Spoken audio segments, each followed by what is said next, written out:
Assalamualaikum warahmatullahi wabarakatuh. Selamat datang di channel BAB. Di video pertama kali ini kita akan membahas tentang hasil pertandingan Liga Champions yang sangat mengejutkan, di mana Manchester City kembali menelan kekalahan dan menyusahkan posisi mereka untuk lolos ke babak 16 besar. Menurut Anda bagaimana peluang City untuk kedepannya? Secara umum peluang City masih sangat terbuka karena lawan di pekan berikutnya dan pekan terakhir itu relatif lawan yang mudah. Oh, PSG mudah ini berarti. Kalau di atas kertas ya seharusnya mudah, tapi berhubung performa dari Manchester City akhir-akhir ini sangat tidak stabil, mungkin akan ada kejutan tapi tetap City akan lolos karena di minggu terakhir lawan klub Brugge Iya. di atas kertas pasti Manchester City lah yang akan menang dan mungkin tidak lolos langsung tapi tetap lolos. Oh, begitu ya.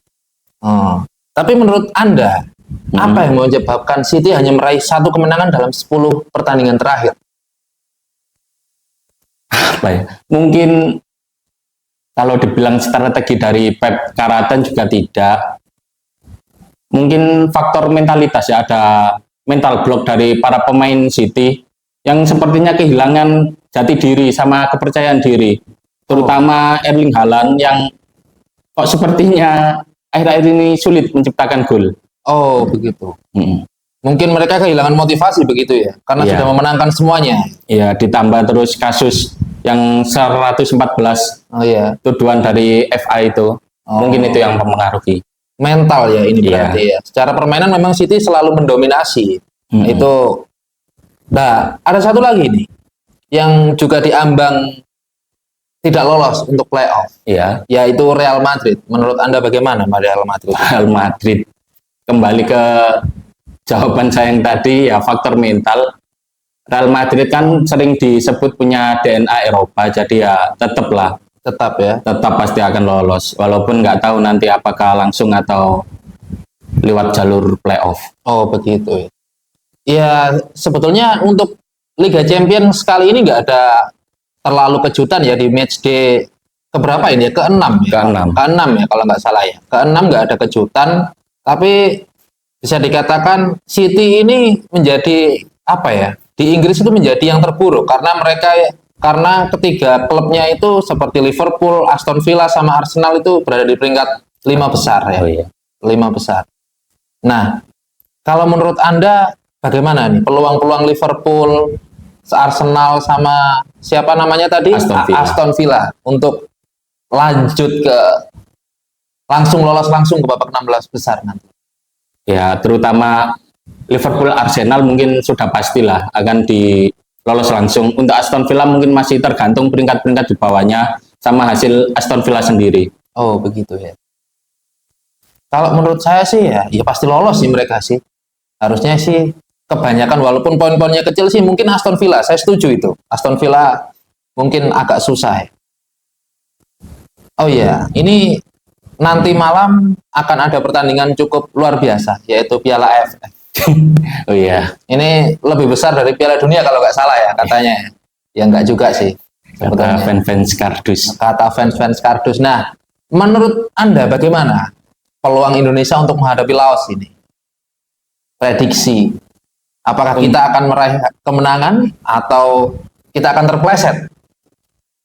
Ya, kembali lagi ke strategi dari Sintayong. Soalnya yang di pertandingan pertama lawan Myanmar kan menerapkan sistem inverted wingback. Inverted wingback. Saya Sistem setuju. yang sangat baru di sepak bola untuk saat ini. Iya, itu kemarin diterapkan Ruben Amorim di Manchester United dan Hasilnya tidak terlalu bagus. Oh iya. Ya, begitulah. seperti itu. Nah. Lah makanya untuk yang pertandingan kemarin mungkin masih eksperimen dari Coach Shin. Tapi untuk pertandingan nanti malam saya kira pemain-pemain seperti Asnawi, lalu siapa Struik untuk di lini depan mungkin antara Hoki ataupun Ahan Kakak terserah lah siapapun. Yang penting pemain-pemain senior yang biasa tampil di tingkat senior dimainkan di laga besok dan nanti malam pasti akan meraih hasil yang maksimal. Oh, begitu ya. Berarti kemarin di Myanmar itu masih itu ya, menjajaki strategi ya. Iya, masih mencoba-coba coba-coba. strategi. Nah, menurut Anda bagaimana penampilan dari seorang Arhan Kakak? di pertandingan melawan Myanmar. Kalau menurut saya sendiri sih masih mungkin grogi ya. Menurut saya masih mungkin grogi. Tapi menurut Anda bagaimana? Ya masih belum optimal karena sekali lagi sistem dari Sintayong terus diadaptasikan itu masih bingung. Posisi Arhan Kakak sama Hoki Caraka sering tubrukan, soalnya kan mereka berdua biasanya main di timnya kan sebagai striker kan. Striker. Mungkin ujung tombak. Ya, terus Hoki Caraka justru tadi malam kemarin pas lawan Myanmar ditaruh di sayap kanan. Sementara Arhan Kakak sering tubrukan sama Marcelino. Iya. Jadi ya kurang optimal. Mungkin nanti biar Sintayong bisa meramu lagi mungkin untuk strategi dan memaksimalkan. Soalnya menurut saya Arhan Kakak ya punya potensi yang cukup besar. Oh, begitu ya? Selain posturnya mungkin di atas rata-rata pemain Indonesia 180 lebih kan? Iya, pasti. Ya, dia tinggi sekali. Ya seharusnya tinggal memperbaiki first touch sama visi lah seperti itu. Tapi kemungkinan besar nanti diturunkan nggak sini si siapa Arhan Kakak? Seharusnya tetap turun starter ya? Starter. Luar di biasa. kiri mungkin Strik, terus di belakang striker ada Marcelino di belakang striker. Iya, Marcelino memang bisa dikatakan lebih cenderung untuk menurut saya pribadi ya, lebih baik jadi seorang di belakang striker seperti itu. Dia lebih baik di gelandang serang. Karena ya mungkin cocoknya seperti itu. Pas di Persebaya juga golnya banyak yang dari jarak jauh kan. Seperti itu sih. Nah, berarti kalau melihat skuad Indonesia yang pemainnya U22 ini, menurut Anda bagaimana peluang kita untuk lolos ke final lah setidaknya? Ya tentu harapannya pasti yang terbaik, tetapi sekali lagi perlu diingatkan bahwasanya tujuan kita kan fokus di Piala Dunia. Jadikan Piala AFF ini sebagai ajang untuk latihan dari pemain-pemain muda supaya dapat jam terbang sama beradaptasi dengan sistem dari Coach Sintayong. Siapa tahu mungkin di laga ke depan, katakan lawan Australia, itu ada pemain-pemain senior yang cedera, mungkin salah satu dari mereka ada yang bisa diorbitkan. Seperti itu. Tidak usah terlalu membebani ekspektasi yang terlalu tinggi. Tapi dari pertandingan pertama kemarin, menurut Anda siapa pemain terbaik yang benar-benar bisa merubah permainan di waktu lawan Myanmar? Kalau ya mungkin efek instan ya, Asnawi sama Strik masuk permainan langsung berubah. Tapi kalau pemain paling stabil kemarin mungkin Donitri Pamungkas di lini belakang. Sangat solid, sangat bagus. Terus ya punya ledakan-ledakan. Kalau saya lebih prefer sebenarnya untuk Donitri ditaruh di posisi wingback. Sayap ya? Iya.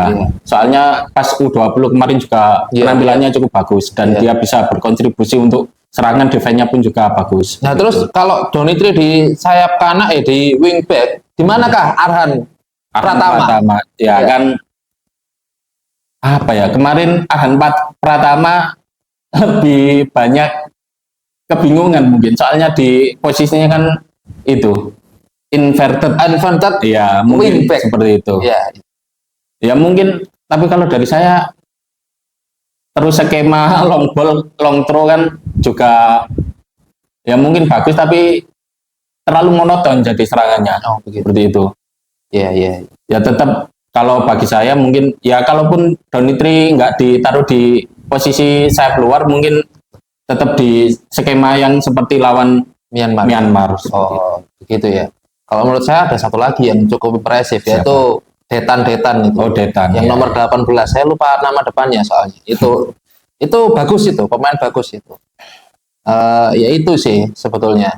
Oh iya, selain Vietnam, siapa sih yang menurut Anda harus diwaspadai di grup Indonesia kali ini? Ya seharusnya Myanmar, tapi selaku tuan rumah kan pasti punya motivasi sama semangat lebih. Tapi kemarin kita sudah berhasil melewatinya, walaupun banyak dikritik permainannya monoton ataupun kurang bagus. Tapi ya sekali lagi lawannya itu tuan rumah. Laga pertama juga pasti akan selalu sulit terus ditambah lapangannya kan seperti sering digaung-gaungkan. Untuk sistem Sintayong perlu lapangan yang bagus. Sementara kemarin lapangannya kita tahu sendiri kurang lah.